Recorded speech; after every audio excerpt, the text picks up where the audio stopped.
Okay, good day. So ang ating topic karon is multiplication of fractions. Okay, so daghan ni nga series or mga parts sa multiplication of fractions, mo ni ang part 1. Okay, so mo ni ang steps pari-parihara sa kuan addition o subtraction nga naagya po steps nga gipatakilid nako pero daghan ig kalainan. So ayon niyo sunda palihog ang steps sa addition o subtraction nga ri sa multiplication kay dako kay siya kalainan. Okay, so magsugod ta. Mo ni to ang siran 1/2 times 1/2. Ang unang step is check if all fractions or check if not all fractions. Unsay bot pasabot nato ani? Una, kinahanglan hinumduman nato nga di ta maka-multiply og fractions kung naay whole number. Kinahanglan fractions ra gyud ang iparis sa fraction kung mag-multiply. So kani 1/2 fraction man nya kani kay fraction man, so all fractions siya. Kung all fractions siya, dili nimo agian. Ako ni butangan og square, meaning di ka mo agian kung all fraction. Pero kung not all fractions gani, mo agi ta ani. Okay. Dayon, di sa taagi mo agi ani. Okay, ako ni butangan og triangle. Okay, kanipod triangle. Kay kani nga multiplication dili ni magamit kani nga part. Masabtan na niyo sa sunod na mga part sa multiplication of fractions. So mo ditso ta ani nga step. Ang step is multiply numerator and denominator. Ang numerator kanang nas babaw. So ningon diha multiply numerator, so ang babaw 1 times 1. So ang answer ana atoy butang diri 1. I-multiply po kuno ang denominator. Sa add og sa subtract, kopyahon ra ang denominator. This time, lahi siya no. I-multiply ang denominator. Ang denominator na to is 2 og 2. So, 2 times 2, 4 ha. Okay. So, atong i-check, ang next na step is check if proper ba siya or improper. So, kani siya kay gamay man ang babaw, dako ang ubos. So, proper na ni siya. Since kay proper naman na siya, dili na nato kinahanglan i-change to proper. Meaning, mo na ni atong answer. Okay, ato ta sa next. 1/2 times 1/3. Na kung sa addition o subtraction pa ni, mingon ta dissimilar. Pero lahi man siya dire. Sa multiplication, kinahanglan ato rang i-check kung fractions ba sila tanan. Since 1/2 is a fraction and 1/3 is a fraction, so fraction rin sila. So, all fractions. Okay? So, di ta mo agi ani. Di ta mo agi sa ani ron o gani. Modritso ta sa multiply numerator. 1 times 1 is 1. Dayon, multiply denominator. 2 times 3 is 6. Dili 5 ha.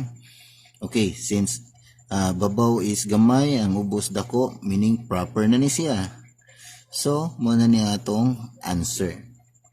Arita sa sunod, maglisod-lisod na tagamay. I-check if all fractions ba siya. Okay, fraction mo ng 3/4, fraction po ng 2/6. So, all fraction.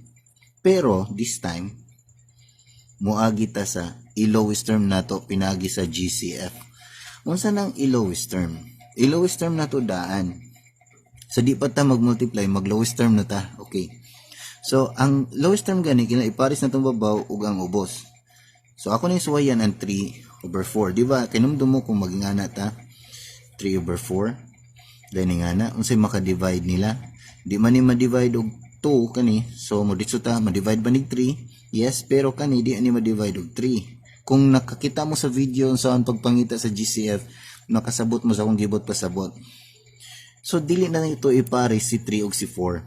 Nang atong iparis ron, pwede ta, ang paris basta ang usa lang nasa ibabaw, ato iparis si 6 sa 3. Okay, kung dili sila pwede, arita sa pikas. Basta ang usa ibabaw, ang usa ubos. Dili pwede puro sila sa ibabaw. Di sila pwede puro sa ubos. Basta ang usa na sa ibabaw, Yang usa na sa ubos, 6. Ma-divide ning duha og 3, di ba? So mahimo ni kung ang 3 bahinon sa tulo ka tawo tag usa, ang 6 bahinon sa tulo ka tawo tag duha. Okay.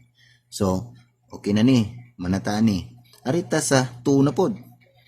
Kung ang 2 ug ang 6, ang 6 giparis naman nato sa 3, so ang iparis nato sa 2 karon si 4 na lang. Okay, so itong suwayan 2 ug 4. Akong balikon na, di na to iparis si 6 kay naparis naman si 6 ni 3. So kaning duha ma-divide ni og 2. Kung ang 2 bahinon sa 2 ka tawo tag piso, ang 4 bahinon sa 2 ka tawo tag 2, okay? Unsay gamit ana? Arita sa cancellation. Okay, ako lang nang gipakita daan aron magamit na to. So kopyahon ni nako dire 3/4 or 3/4 times 2/6 or 2/6. Dayon gamiton ni nako ni kaning cancellation. But pasabutan ni akong i-cancel but pasabot si 3 o si 6, di ba 3 o si 6 akong cancelon. Si 3 mahimong 1. Then si 6 mahimong 2. Tungod na ani, okay? Naarita, di ba si 2 kani o si 4 atong gi-cancel. Si 2 mahimong 1, si 4 mahimong 2. Okay, nakaabas? Since cancellation naman na lowest term na nato. Okay? Karon mo ani nata sa sunod na step.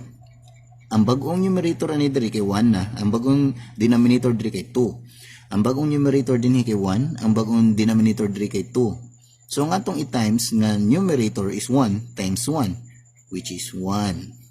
Then ang atong denominator is 2. 2 times 2 is 4. And this is a proper fraction.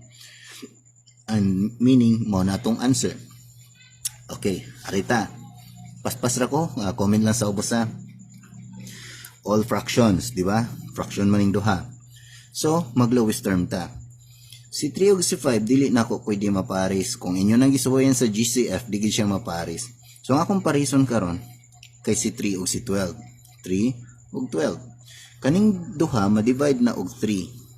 Ang 3 bahinon sa tulo ka tawo tag piso. Ang 12 bahinon sa tulo ka tawo tag 4. Okay, manako sa 3 ug sa 12. Arita sa 5 ug sa 10. Bahalag 10 ug 5 ug anay problema ha. Sige, so man-divide ning duha og 5. Ang 5 bahinon sa 5 ka tawo tag piso. Ang G's bahinon sa 5 ka tawo tag 2. So ako ning isuwat og usab din hilang, suwat ra na ako usab. Okay, so si 3 ug si 12 ma-cancel. Si 3 mahimong 1, si 12 mahimong 4. Kapas, kanin si 5 ug si 10 ma-cancel. Si 5 mahimong 1, si 10 mahimong 2. Okay. Pero wa pa ta nahuman. Pag-abot din napatay pwede ma-cancel. Kaning 2 ug si 4, di ba? Sa taas ang usa sa ubos 2 ug 4. Kanang duha ma-divide na og 2. So ang 2 mabahinon sa 2 ka tawo tag piso, ang 4 bahinon sa 2 ka tawo tag 2. Meaning ma-cancel pa gini ang na-cancel na ganina. Si 2 mahimong 1, si 4 mahimong 2. Usa pa ta mag-multiply. Okay, multiply na to numerator which is 1 times 1 or 1. 1 times 2 is 2. Proper man kay gamay ang babaw, dako ang ubos. This is our final answer. I hope nakaapas ra.